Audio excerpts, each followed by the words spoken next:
Hi, everyone. This is Professor D, and I wanted to talk for a moment about content. Okay. So, when we talk about content for a course, whether it be face to face, hybrid, online, asynchronous, synchronous, what have you, content is key. Content is what we come up with to address the different learning objectives that we identify. And content can come from literally anywhere. And so I just want to have a very one direction conversation about what content is traditionally and what it could be. So, traditionally, in a face to face course, a lot of the content that we provide is going to be chapters in a textbook. It's probably the most common. Maybe articles that we provide students. Think back, and we're not just talking about higher education, we're talking PK through 12 as well. There's textbook has always been the foundation, and internationally, the textbook is usually the foundation, unless you're in certain parts of the world where textbooks are hard to come by, which is a very real thing, of course. So there's the textbooks, there's the reading content that is provided to students. There's also the video content, and I can remember many, many, many, many times where I was in class and all of a sudden the teacher rolls in the cart and has the big TV and puts in a movie or puts in a documentary or puts in something that we're supposed to watch and to absorb. That's another type of content. And in modern times, that's a video link, YouTube, TED Talk, something that is capturing some type of video. And there is differences in video. There's video that is borrowed, and then there's video that is original. It's video that we create as instructors. So that's another side of content.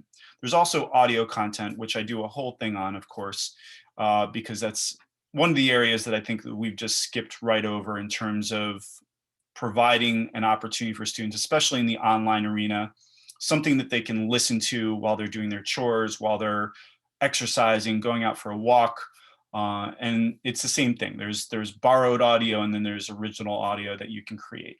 In fact, what you are engaging with right now, I'm providing both as audio and video because I want people to have as much flexibility as possible to consume my content.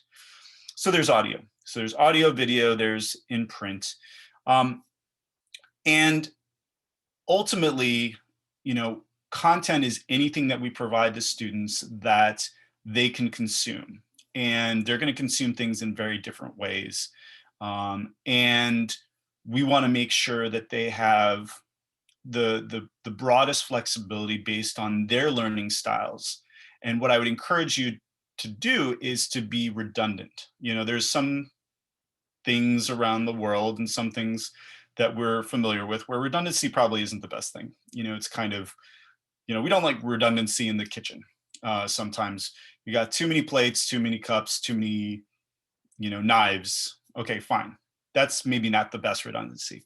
But in teaching, redundancy is good because most students are wired differently, meaning if you have a class of 20, they don't all learn the same way. Some are more visual, some are more literal, some are, some struggle with the English language, some of them have learning disabilities. There's a whole variety of learners. And so if you can be redundant in your content, providing a video of content of you talking about Emancipation Proclamation, but also providing that same information in audio format and also in written format, then you're giving students the widest latitude for them to be able to learn.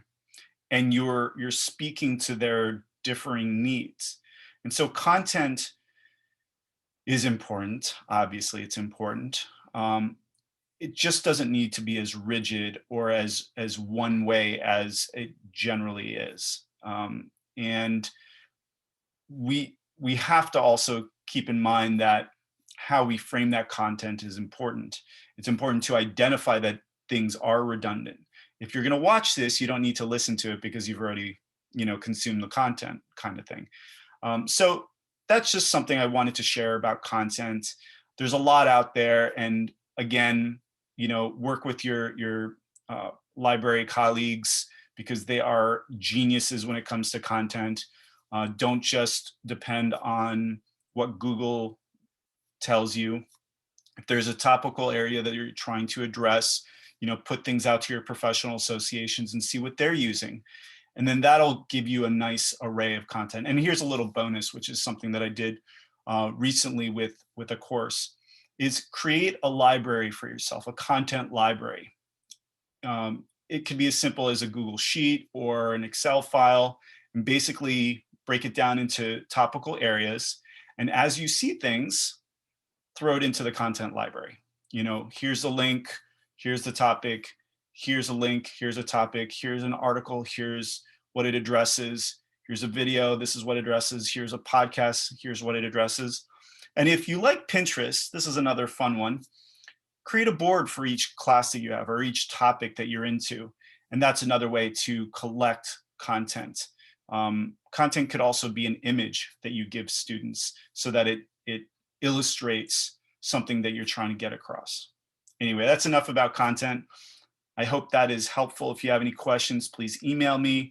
And of course, there are other videos that frame this conversation. All right, see you soon. Bye-bye.